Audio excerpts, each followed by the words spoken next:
तमिलनाडु में क्या फिर से चुनाव होने वाले हैं? क्या विजय थलापति की सरकार गिरने वाली है? क्या 50 दिन के बाद ही विजय कुर्सी खो बैठेंगे? दरअसल विजय थलापति की सरकार को लेकर तमिलनाडु के पूर्व मुख्यमंत्री एमके स्टालिन ने बहुत बड़ा दावा कर दिया है। स्टालिन की तरफ से जो दावा किया गया उसने राजनीतिक हलकों में हड़कंप ही मचा दिया, क्योंकि एमके स्टालिन ने सीधे सीधे कह दिया कि विजय की सरकार जल्द ही गिर जाएगी और राज्य में जल्द ही चुनाव हो सकते हैं। राज्य में बीते महीने आए चुनाव परिणामों के बाद सत्ता से बाहर होने वाली मुख्य विपक्षी दल द्रमुक यानी डीएमके के अध्यक्ष स्टालिन ने एक जनसभा को संबोधित किया और भरी भीड़ के सामने ये बातें कही। इतना ही नहीं, उन्होंने अपने कार्यकर्ताओं से तैयारी करने और आगे जो जल्द होने वाले चुनाव हैं उनको लेकर पूरा माहौल बनाने की बात भी कही गई है।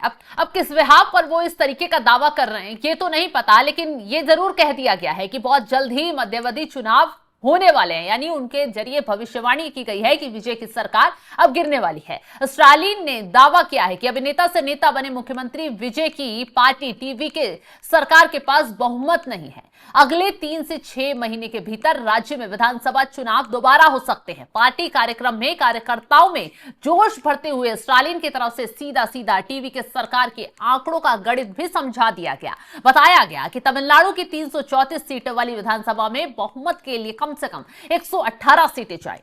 हालिया विधानसभा चुनावों में मुख्यमंत्री विजय थलापति की पार्टी टीवी के सबसे बड़ी पार्टी बनकर उभरी।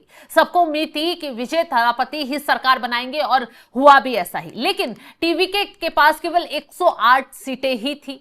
तो ऐसे में गठजोड़ का पूरा खेल चला। काफी दिन तक ये कहा गया कि सरकार बनेगी नहीं बनेगी, लेकिन आखिरी जो मोड़ आया उस पर विजय थलापति मुख्यमंत्री बन गए। इसके बाद विजय ने कांग्रेस, आईयूएमएल और वीसीके जैसे दलों के समर्थन से सरकार बनाई।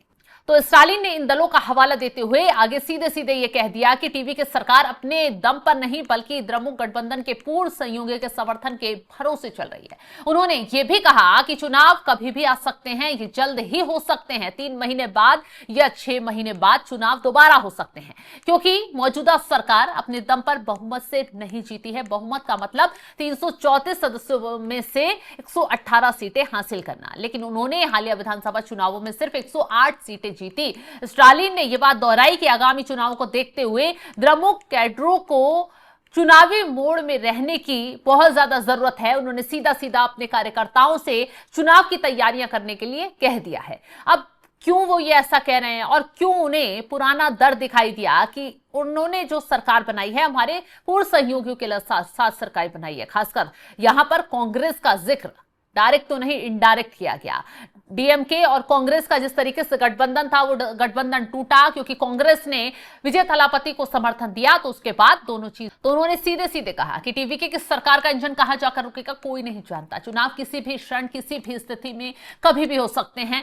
हमें इसके लिए 100% तैयार रहना होगा। अगर सभी आज और इसी वक्त से चुनावी तैयारियों में जुट जाएं, कानून व्यवस्था को लेकर अगर सभी तैयारियां कर ली जाए तो जल्द चुनाव हो सकते हैं। तो देखा आपने किस तरीके से स्टालिन के जरिए भविष्यवाणी कर दी गई है कि तमिलनाडु में कभी भी चुनाव हो सकते हैं, विजय थलापति की कुर्सी जा सकती है। और उनके जरिए जो इशारा किया गया वो इस तरफ था कि जो उनके सहयोगी दल हैं, जो उनके सहयोगी साथी हैं, वो उनका साथ छोड़ सकते हैं। क्या वाकई में विजय थलापति के साथ खेला होने वाला है? क्या सरकार में जो पार्टियां शामिल हुई हैं, क्या विजय थलापति के राज से वो खुश नहीं है?